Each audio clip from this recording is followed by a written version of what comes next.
Hello, assalamu alaikum everybody. Hope you're all safe, sound, and healthy. And since the whole gender identity debate has started with transgenders and stuff, I think it's about time that although I know I've covered this probably a million times and probably even in my podcast, but anyway, let's just put a new let's just get down to it in a different way this time. See, now my problem with the politicians or the bureaucrats or the legal machinery or even the scientific medical machinery is their love for labels. We're human beings, for crying out loud. I mean, the whole point of being a human being or being any living creature, any living thing, is that we are not constant, we're not stagnant, and there is nothing that doesn't change. You understand? We're not permanent fixtures. We grow, we develop, we change accordingly. Our minds, our bodies, our hormones, every single thing about us changes. That is why we grow from young to old. That is why we are born, and that is why we die. Okay, this is the whole cycle of life. And so labels is trying to box things up. I have no problems in general with labels, but I have a huge problem with labeling when it comes to such things, because when you're labeling people and trying to box them into a certain genre, then that's the biggest mistake you can ever make. And the fact that medical people from the medical field, scientists and doctors, are the ones who actually do that is what is quite sometimes concerning to me, because they should know better. They of all people should know better that you cannot box anything. Exceptions are everywhere.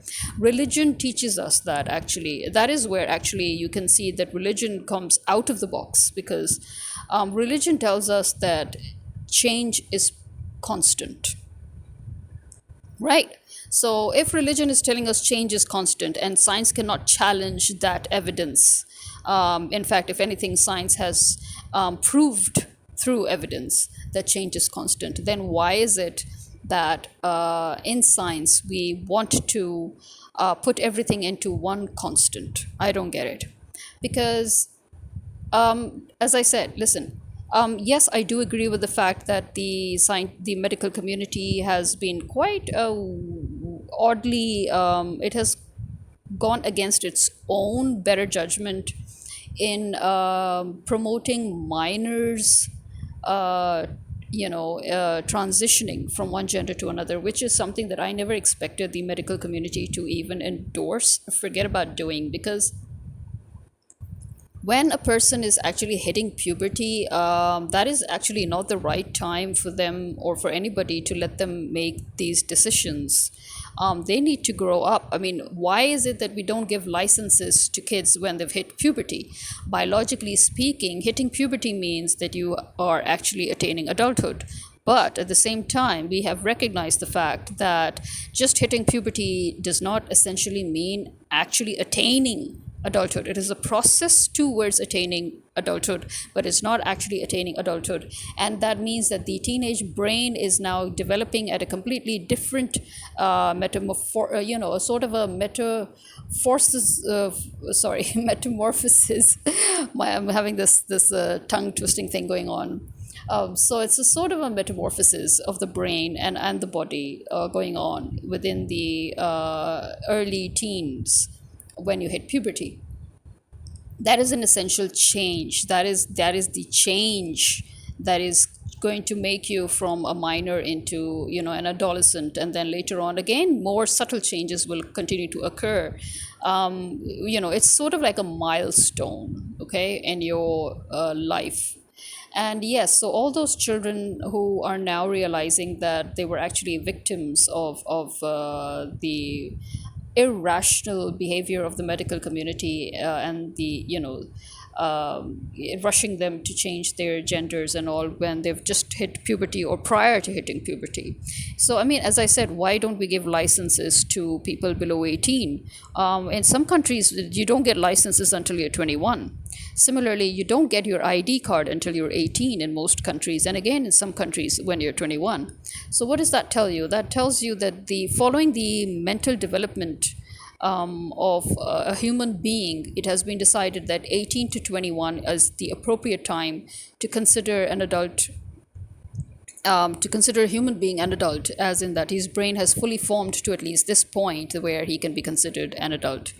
So I would say that I was quite surprised when I found out that in America, people actually, the medical community actually behaved so unprofessionally and so unethically that they worked on minors on transitioning their genders. And yes, if those victims of said transitioning have come out and they have confirmed that this was actually essentially a wrong decision and the wrong time to make that decision, then you really need to pay heed to it, okay? Because as I said, touching a minor over such crucial issues, that is not the way to go. And I'm very, very, very surprised that in America this has been done.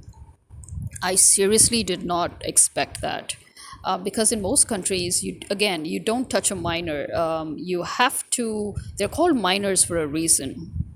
You know, they need to be allowed to develop a little more mentally as well as physically before they're, for example, if a person is 18 and he still thinks that he's in the wrong, he's born wrong or he's not comfortable in his own skin, that is another matter. But but no, not before you hit puberty or not while you're hitting puberty, no. And I've noticed that people are actually in other societies where these issues have not been taken so seriously. Those children have actually grown up to be very healthy, mentally speaking, very healthy. I think we cause more mental damage when we begin to create issues out of every single thing possible. When we make a fuss out of everything. In societies like ours, like in Pakistan and in other such societies, basically through the centuries, we have just, we've sort of maintained this lifestyle of live and let live and ignore as much as you can and wait and watch and let's see what happens. Let's see what happens. So that is basically the trending lifestyle in these societies. And believe me, I have found it more mature compared to when we try to make a fuss and try to make immediate decisions, because I believe that decisions cannot be made immediately, especially when it comes to such situations. There is always a wait and watch period that has to be processed.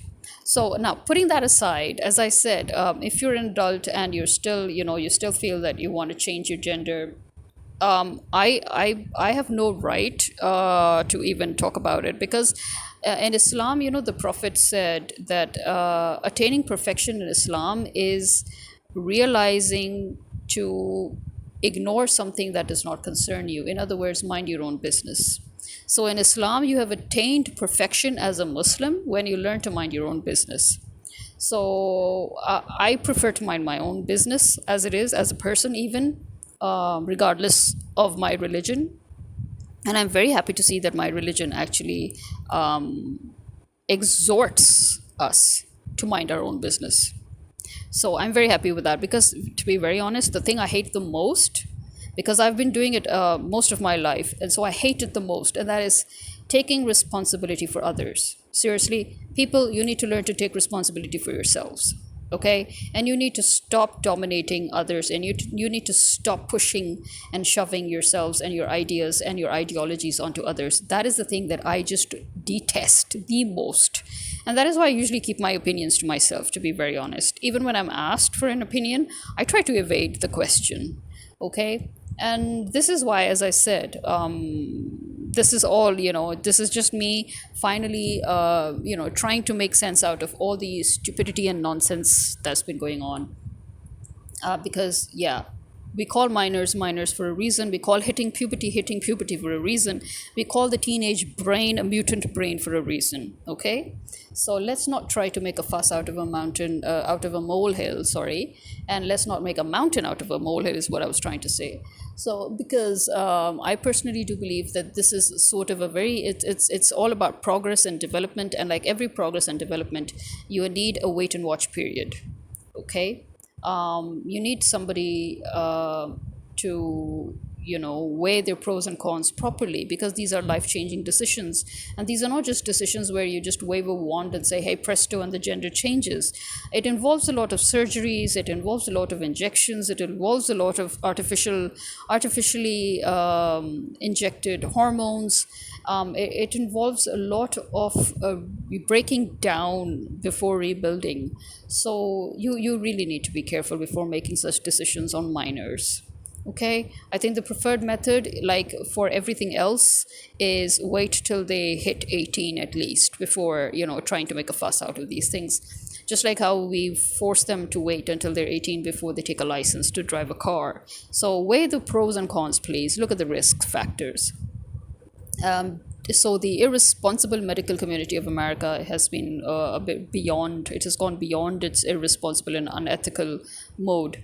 Now, coming from here, now I'll come to my real point here. As I said, now the real point here is when it comes to transgenders. Now, discriminating against transgenders is something that I have a huge problem with. No religion has asked you to discriminate against transgenders. No religion has ever asked you to discriminate against unisex.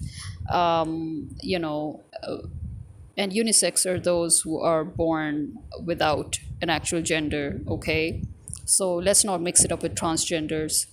And again, in no religion are we allowed to criticize somebody about their sexual orientation. No religion, believe me. Just read your religion properly, study your religion properly. It's between them and God, and the common man has no right to comment, to criticize, or to judge. So it is basically strictly between the law and between divine law and the law that is issued by the state. Yeah, so I do believe that when we, for example, even in Islam, even though homosexuality, like in every other religion, is a no-no, it's not allowed. But again, in Islam, at the same time, we are also warned that we have no right to actively discriminate or even passively discriminate against such people, as in we have no right to take the law into our hands. And thank God for it, because to be very honest, I think something that has to do with God and only God should not be interfered with by the common man. And again, God has given the right to the legal system to interfere with that perspective. But at the same time, in Islam, I have seen many traditions of the Prophet where such sexual oriented crimes, the Prophet preferred not to expose them. When people came to him saying that we committed such and such sexual act which we know is wrong and we repent, please help us gain forgiveness, please help us gain, his first, second and third reactions would always be to pretend he never heard them. You understand?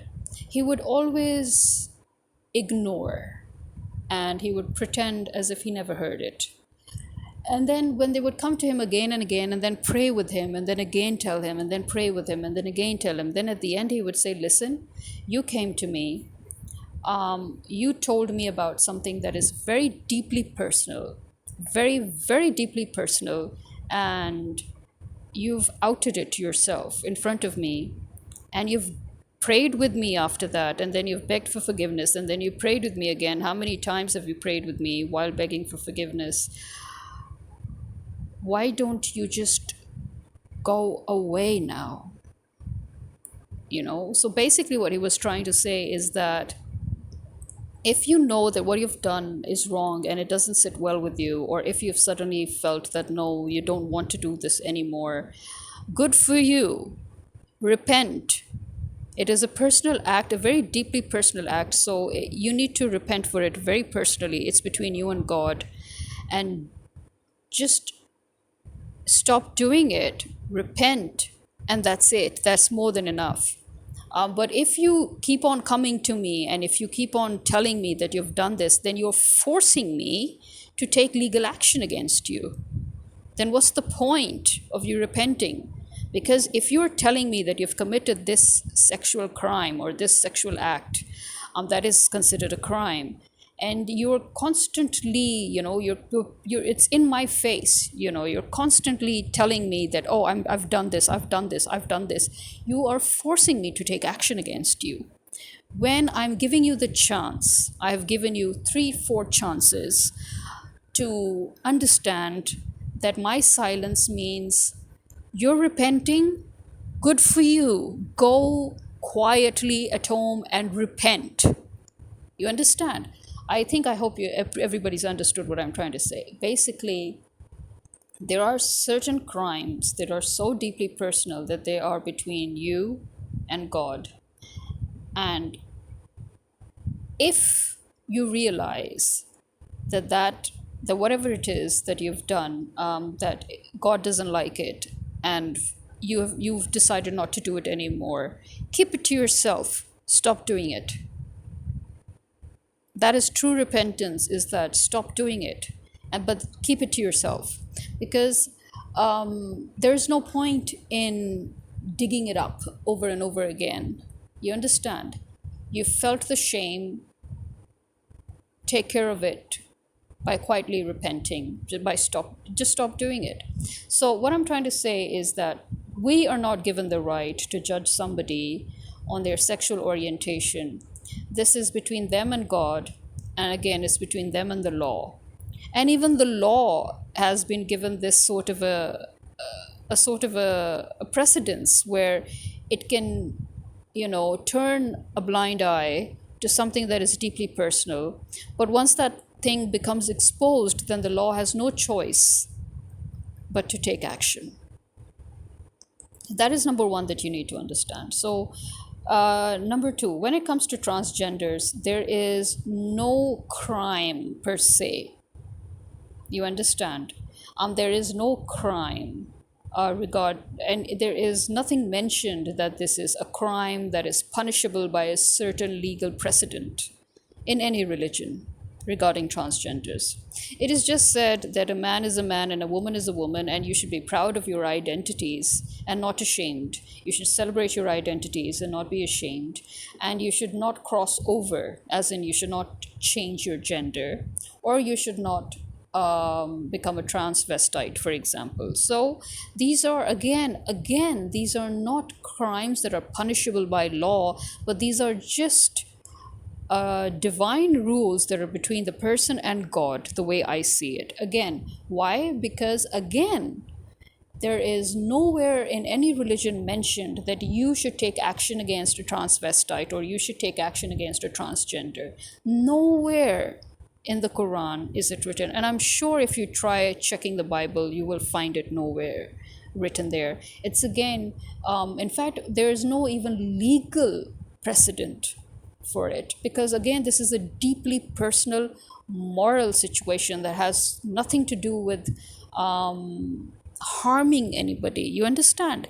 In any religion and every religion, the major aspect of a crime is something that harms a society or harms the people around you. But acts that do not harm others around you, those acts are considered deeply personal acts, and there are no legal precedents for them.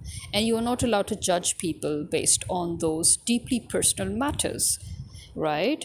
In other words, you should just learn to ignore and learn to give other people breathing space.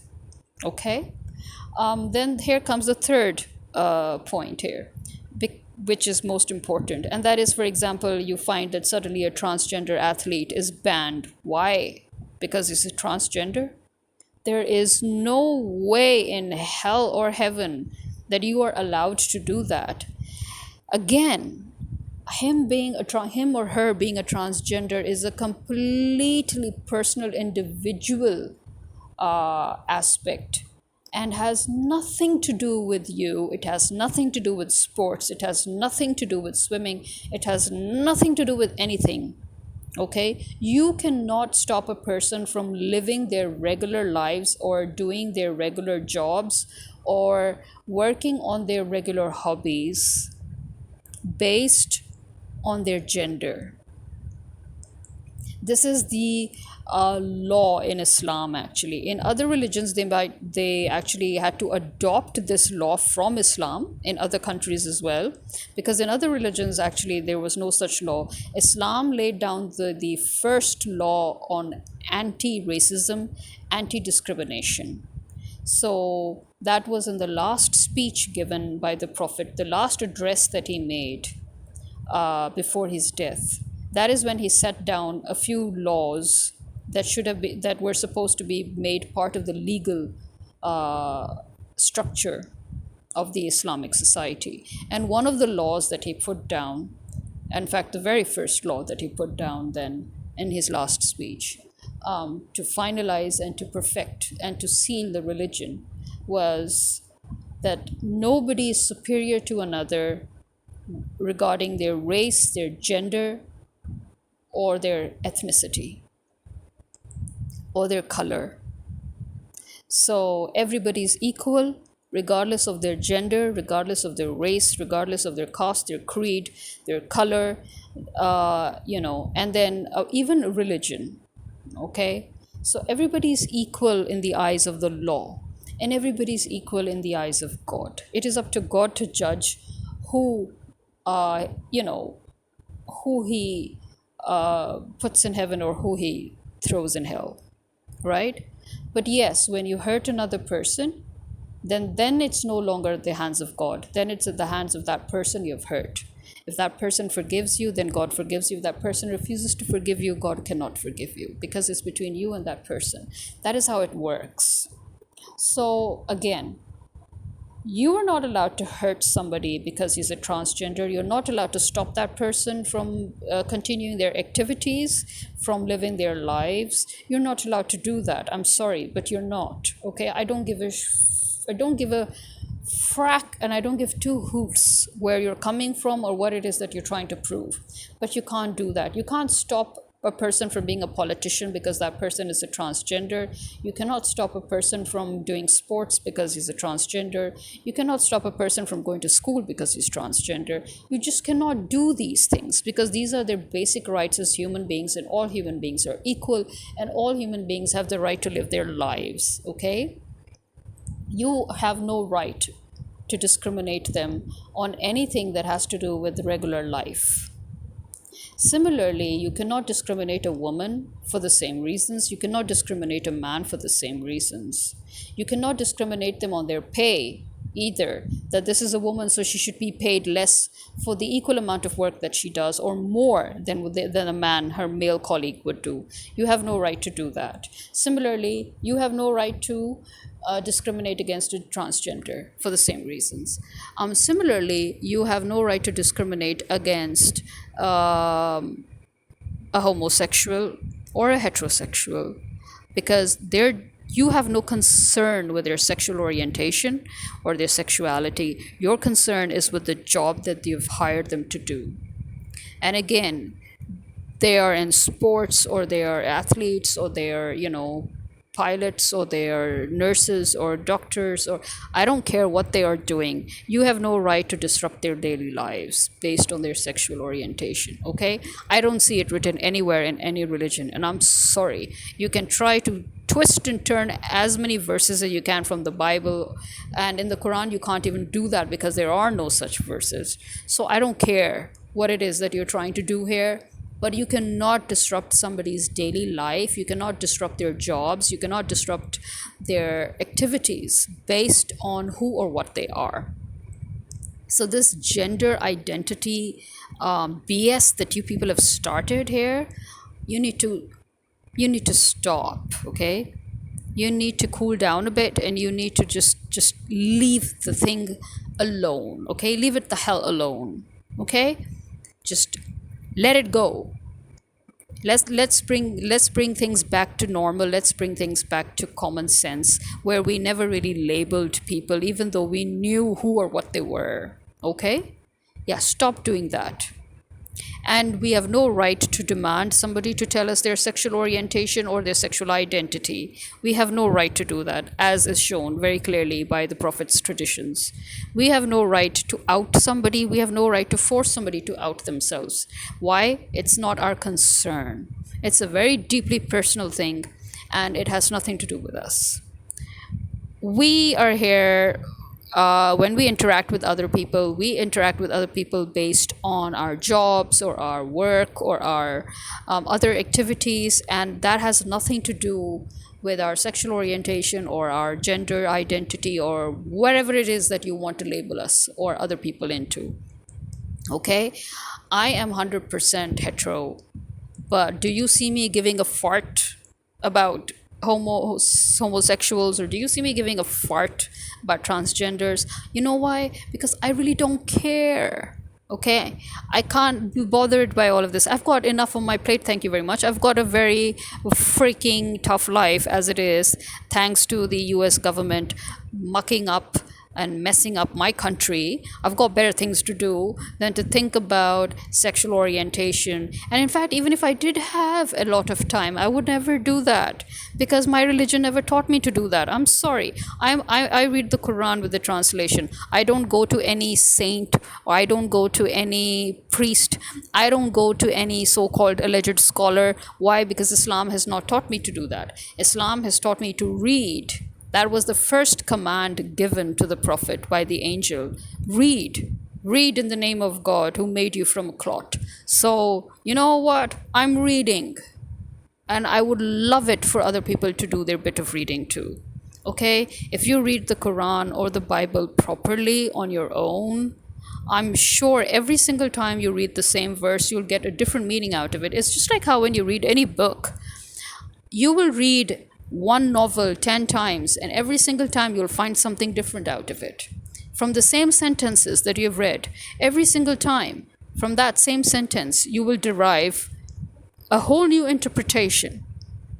And that is the same thing with the Quran or with the Bible or with any other book, because we interpret according to our backgrounds, according to our culture, according to our education, and according to our exposure, according to our experience. That is how we interpret words, and that is how we interpret sentences, and that is how we interpret the Quran and the Bible and any other book, any novel. Okay? It's really not different. The way we perceive words has always been the same, regardless of which book we're reading. So I would rather that people should please take some time, read the whole Quran from end to end properly, read the whole Bible properly with translation, with easy Urdu, easy English, and then go and read the traditions of all the prophets. Okay? And you will see that all these things have been addressed, because all these things that you think are new are not new, but they are as old as time itself. Homosexuality is as old as time, right? Transgendering, transvestites, this is all as old as time, and that is why these issues were addressed by the prophets. They were addressed by religions time and again. You will notice that although these are things that are not liked and not accepted by any religion, but at the same time, what also no religion endorses or condones is regular people discriminating against those people, based on personal bias or prejudice. No, it is between them and God, and then it is between them and the law. And we are told to mind our own business. So understand from that what you will. I know I understood a lot from that. I've understood that I have no say, because I cannot judge anybody based on who or what they are, because I would not like to be judged based on who or what I am.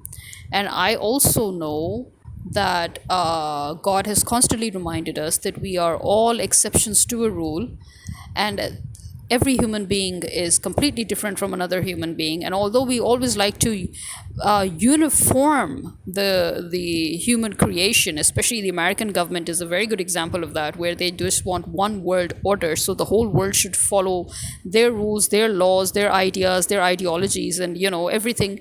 Yeah, that's not how it works. I'm sorry, that's not how it works.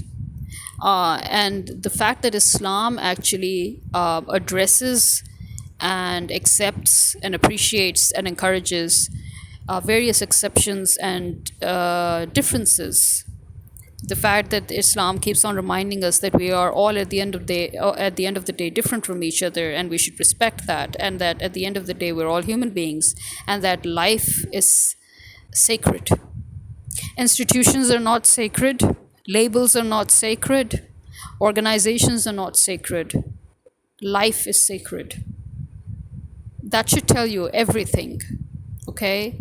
You kill one man, you kill the whole humanity. I've heard that now recently, the Jewish community has tried to steal this saying and say that it is a Hebrew saying. It's not. Sorry.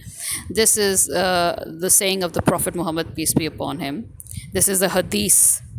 Okay? And like everything else that the Jewish community likes to steal from the Arab community, this is one of those quotations. They've stolen their food, they've stolen their dresses, they've stolen their culture, and they've called it Israeli culture and all. But I'm sorry. Again, as I said, facts are facts. You can't run away from them. And one such fact is this, that this is the hadith of the Holy Prophet, peace be upon him, where he said that you kill one man, you kill the whole humanity. You save one man, you save the whole humanity. That means life is sacred. And as we can see, the Israelis don't hold life sacred. And secondly, institutions don't mean a thing in Islam. In Islam, there is no meaning, no sanctity of any institution. Sanctity is purely of life, which is of people, which is of humanity, which is of individuals. So it's life above everything, okay? And it's equality above everything. And it's living in peace above everything. It's minding your own business above everything. You have a problem with certain people, you have every right to have that problem, but you have no right to attack that person or assault that person based on your personal, you understand, based on your personal thoughts and ideas and ideologies.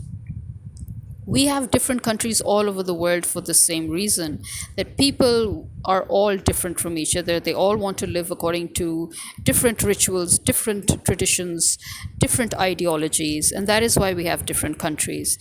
For one country to impose its ideologies on every other country on earth that is a crime, that is a sin, and that is a crime, and you need to pay attention to such crimes and such sins rather than paying attention to banning an athlete for being a transgender, or banning a transgender from being a politician, or banning a unisex from being anything just because that person doesn't have a gender. I mean, seriously.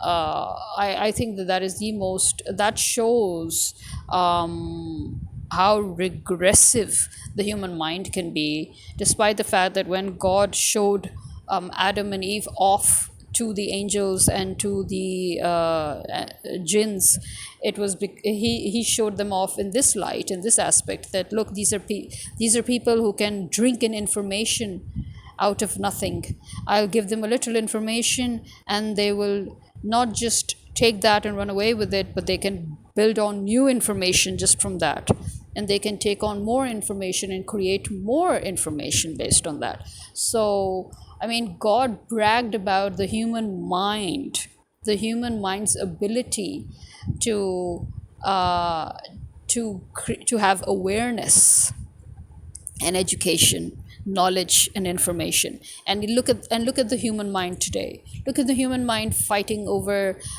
gender trends and gender identity and transgenders and whatnots, and female and male, and labeling and pregnancy and abortion and this and that. Such absolutely stupid, maniacal things.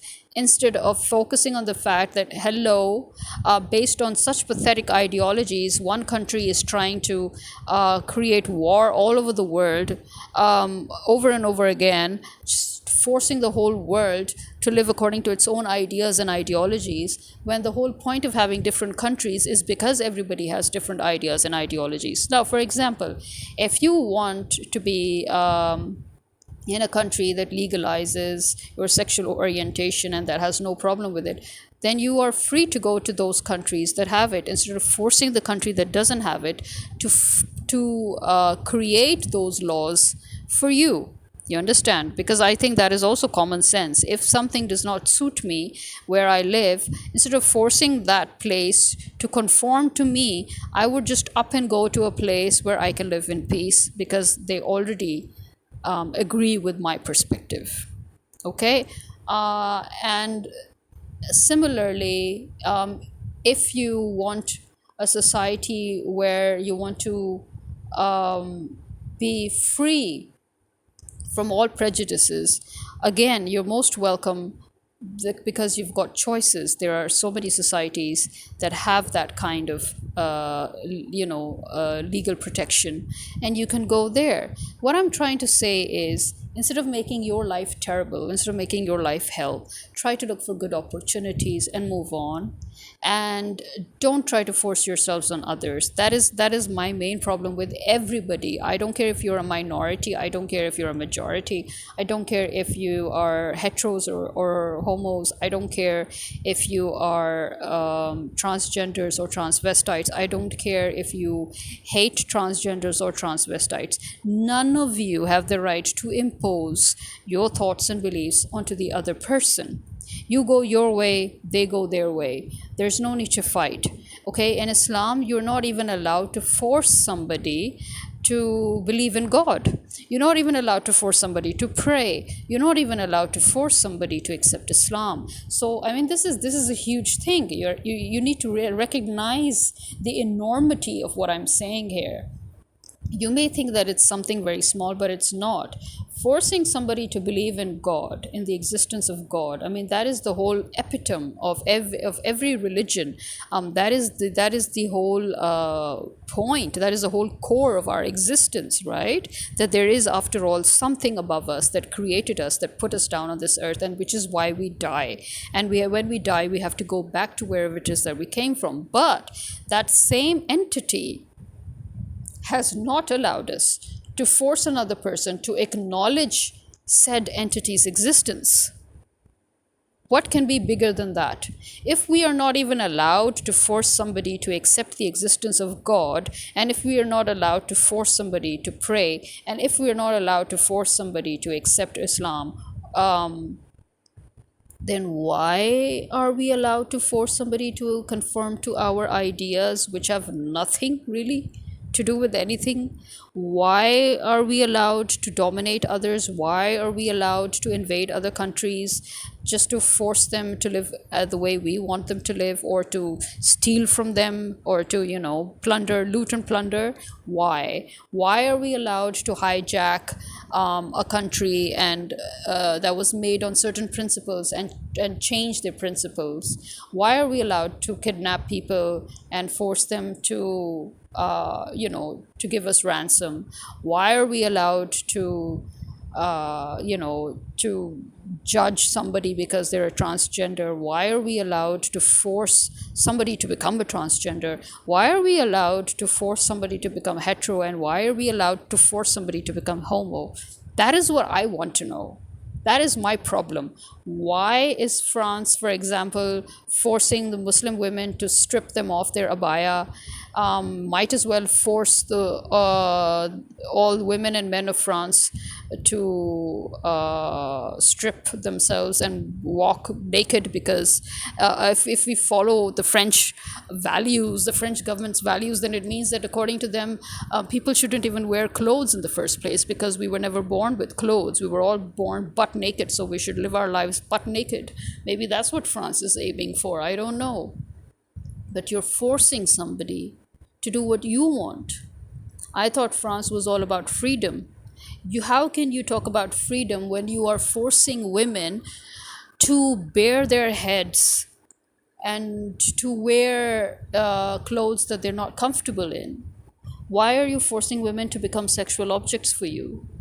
Why? Because that is exactly what you're doing. Women who do not wish to become sexual objects are those who are wearing abayas. They're those who are screening themselves. They're those who are dressing modestly. You are forcing them to strip off of their modest bearings and their modest clothings. Why? You want to sexualize them. Is that it? So that's what I'm trying to say. Women who love to wear as little as possible are welcome to do that. Then why are women who do not want to wear as little as possible not welcome to do that? So isn't that called a force?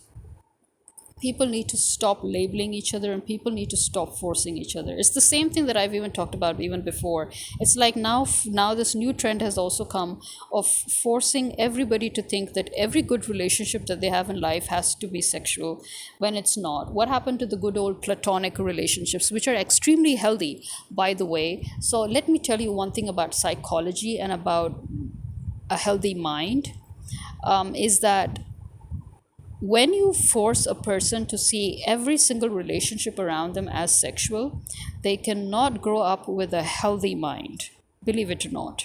Talk to any psychiatrist, any real psychiatrist, or not a quack, and they'll tell you that as well. The human mind needs healthy relationships to stay healthy. Platonic relationships have always been an excellent boon to and boost to mental health.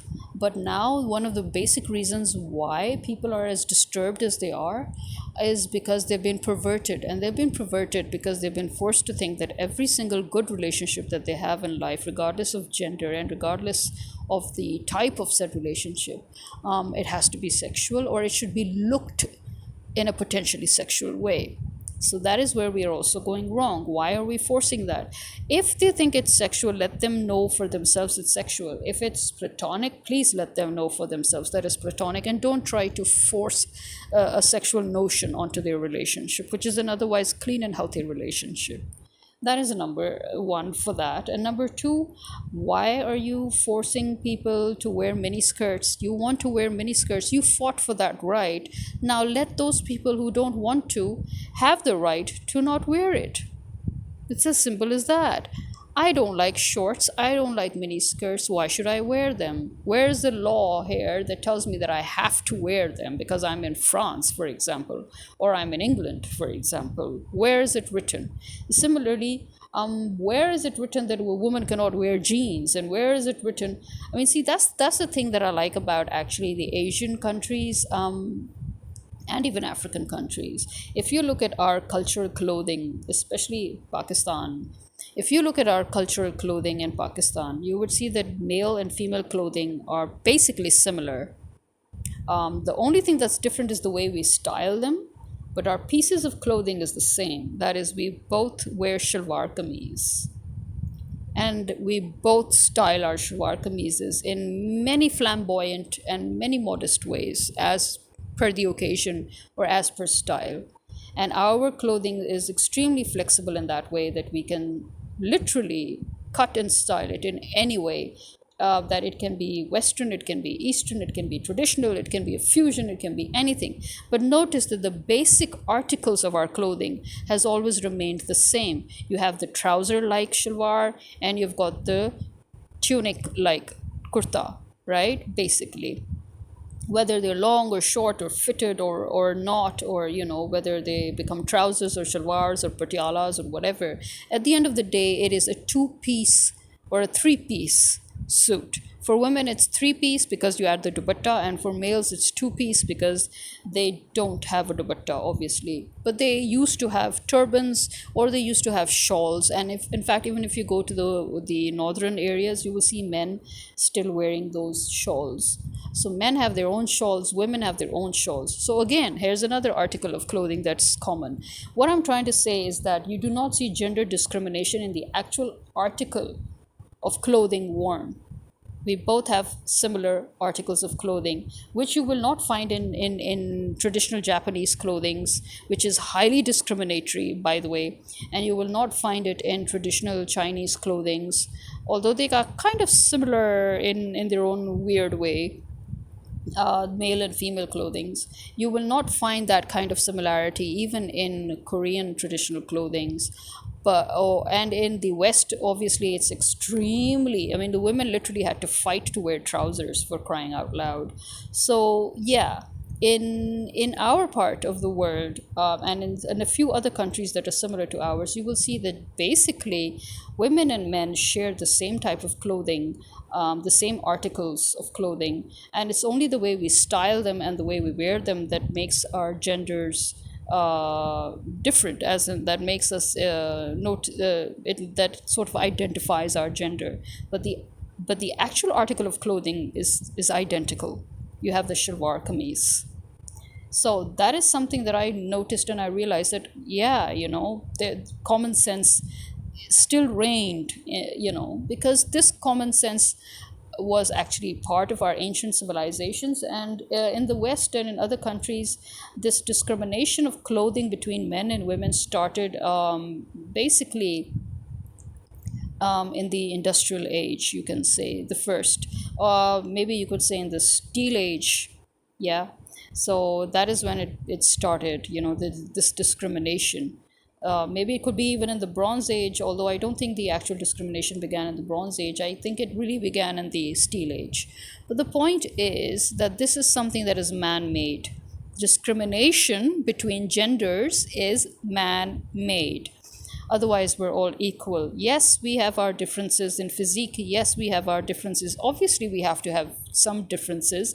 How else would we recognize each other as a separate gender, for crying out loud? But the point remains that as people who have the same IQ, the same brains, we belong to the same species, we're equal. Have you ever seen a seahorse discriminate against another seahorse? Or have you ever seen, for example, an elephant discriminate against another elephant? I mean, have you seen animals discriminate against each other based on their gender? If they are not discriminating against each other, then who the hell died and made you God that you should stand up and start discriminating against other people because of their gender? I don't know. And I don't even want to know. Because the point is, you're not even allowed to. Because you're not God. Duh. So, let's just please put this, in the back burner.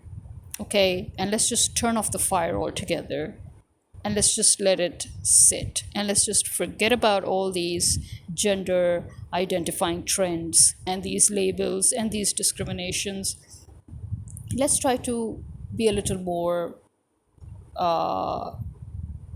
progressive. Let's try to evolve, please. We've already regressed. One of the basic problems that I've had with the human race is that for the past century, I have seen us regressing. I haven't seen our civilization progress, to be honest, especially not as human beings. The actual evolution of human civilization, I don't see that. I see a devolution and I see a regression. I don't see progress and I don't see evolution. So please, let's just for once act like the human beings we were meant to be. People with brains, people with common sense. Stop taking such petty issues and making them into, a problem of your life. They're not. We've got so many problems in life. Let others live. Everybody's struggling. You're struggling. Everybody's struggling. Okay? Don't add to other people's miseries.